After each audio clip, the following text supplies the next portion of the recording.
Did you know that the food most cats eat today wasn't created with their biology in mind, but with corporate profit margins? Listen, Kibble is marketed as complete, balanced, and even vet recommended, but what if I told you it's one of the biggest reasons we are seeing skyrocketing rates of obesity, diabetes, and kidney disease in cats? And here's the kicker, the very companies selling Kibble are making billions of the diseases it helps create. Stick with me today because by the end of this video, you'll know exactly why Kibble is dangerous for cats and why pet food companies don't want you to know the truth. And most importantly, you learn what you can do to feed your cat better, even if raw or homemade isn't an option for you now. Before we start, my name is Sam, I'm your cat's nutritionist, and it's important for you to understand that I only specialize in nutrition and that I'm independent, unlike many other people you see online. Let's rewind for a second, because to understand why Kibble is dangerous today,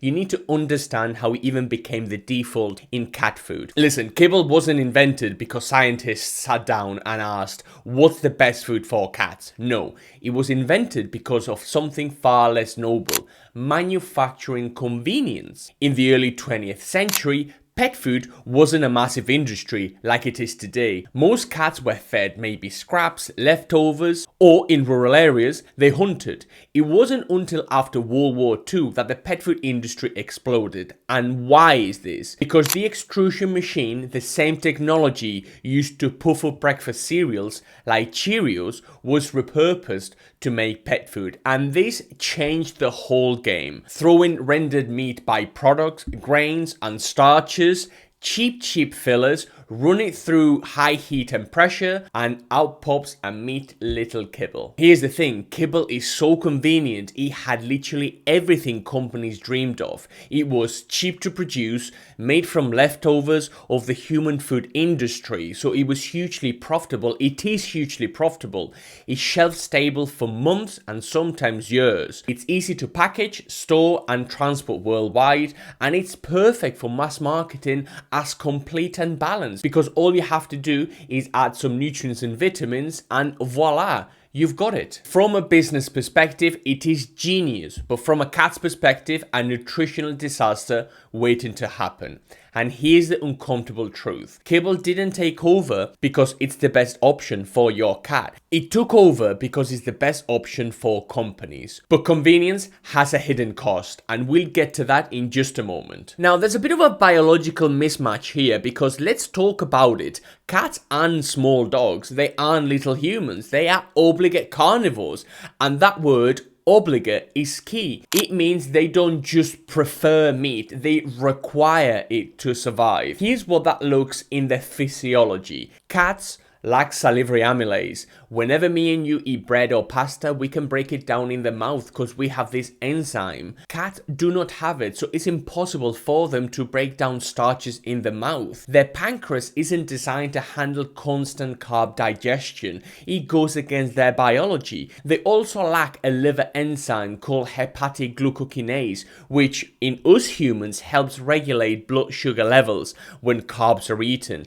Cats simply never evolved to need it, so they just don't have it. They rely on high quality animal protein to get certain amino acids like taurine, arginine, and methionine, which are either absent or present in very low amounts and not very bioavailable in plant-based proteins. And now you stack that against what Kibble is made of, which is 30 to 50% carbohydrates, highly refined carbohydrates, usually corn, wheat, peas, rice, or potatoes. Kibble also contains rendered proteins of questionable digestibility, and then we have the artificial preservatives, colors, and palatants designed to trick cats into eating it. Do you see the mismatch here? You've got an animal designed to thrive off moisture-rich prey like mice, which is about 70 to 75% water, high in protein, high in fat, and virtually zero carbohydrates. And instead, we give them dry, starch-heavy pellets. So what happens when you fuel a carnivore with carbs and dehydration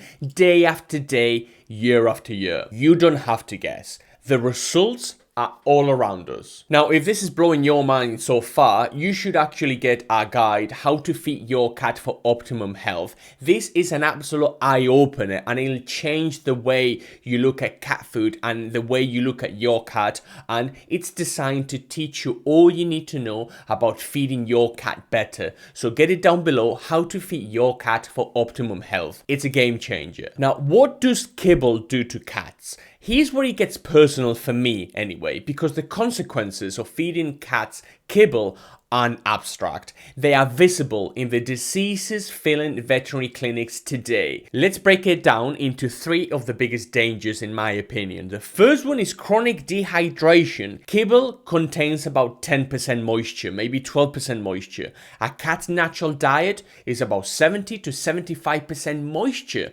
Cats evolved as desert animals. They have a weak thirst drive because in the wild they would get almost all their water from prey, not water. So when cats eat kibble, they don't automatically drink enough water to compensate. Study after study has shown this, and the result is low level chronic dehydration. Over time, that dehydration stresses the kidneys and urinary tract. And this is one reason urinary blockages, crystals, and kidney diseases are so common in kibble-fed cats.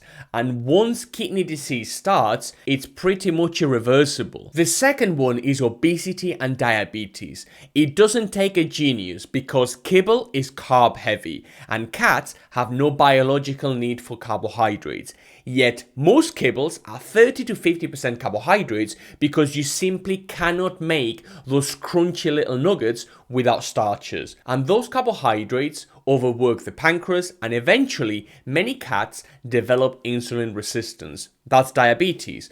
Now think about this. In feral or wild cats, diabetes is virtually unheard of. Yet in domestic cats, especially those fed kibble, rates have soared in the last few decades. That's not a coincidence. And the third reason is protein quality and nutrient bioavailability. Even when kibble meets AFCO or FEDIAF standards on paper, the quality of protein is often very, very low. Cats need certain amino acids, especially taurine, but taurine is sensitive to heat and kibble is processed at extremely high temperatures. So what happens? Manufacturers spray synthetic taurine back onto the finished product to compensate for what was lost. That's not nutrition, that's patchwork in my opinion. And here's the kicker: the bioavailability of nutrients in rendered meat and plant proteins isn't the same as fresh, species-appropriate protein. So even if the label says the numbers add up to 40% protein or 35% protein in the bag of kibble, your cat's body may not be able to absorb them efficiently because they're not bioavailable. Now at this point you might be asking, if kibble is such a poor match for cats, why is it still being pushed so hard even by veterinarians? Here is where the story, in my opinion, gets even more uncomfortable. The global pet food industry is worth around $100 billion, and it's dominated by a handful of massive corporations: Mars, Nestlé, Colgate-Palmolive. That's right, the same companies that sell candy bars, instant noodles, and toothpaste also dominate the shelves of your pet store and veterinarian, because they have been acquiring veterinary practices at a staggering pace. And how do they maintain their grip? Through influence. They fund veterinary schools, they sponsor conferences, and they provide free food and incentives to clinics. So when a vet student is learning about nutrition,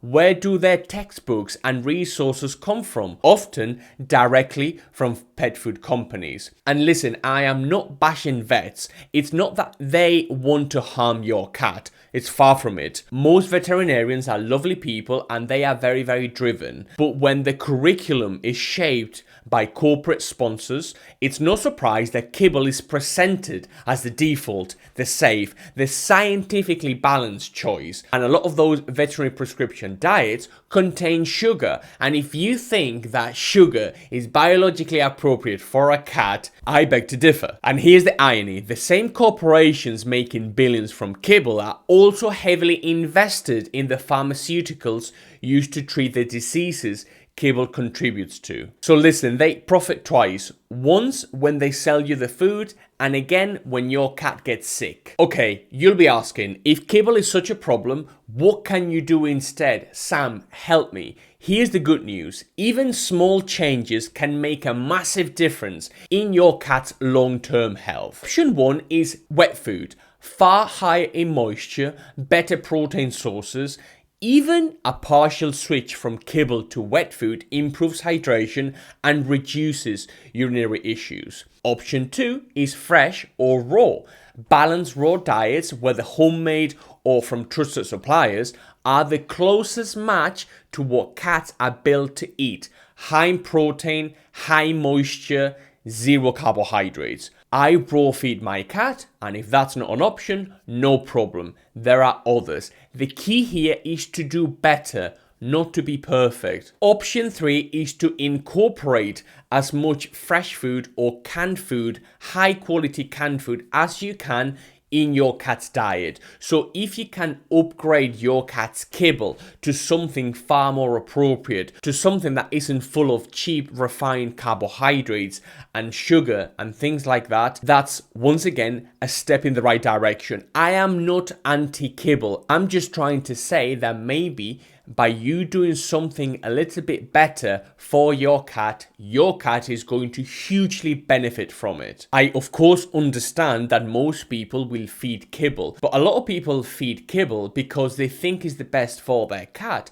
But when they are presented with this information, sometimes they change their mind because they love their cats. And so I am just trying to peel back the curtain and try to tell you that maybe kibble isn't the right thing for you. But if you are feeding kibble, do not feel bad. Maybe try to incorporate something else as part of your cat's diet. And if you're serious about feeding your cat better, but you're not sure where to start, I put together a guide called How to Feed Your Cat for Optimum Health.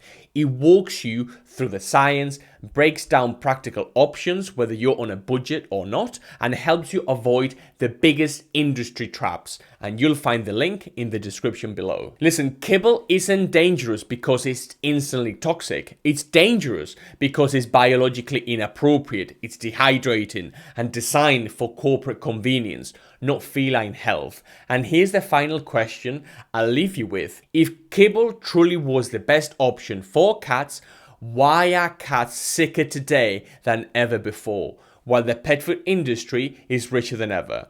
Think about that.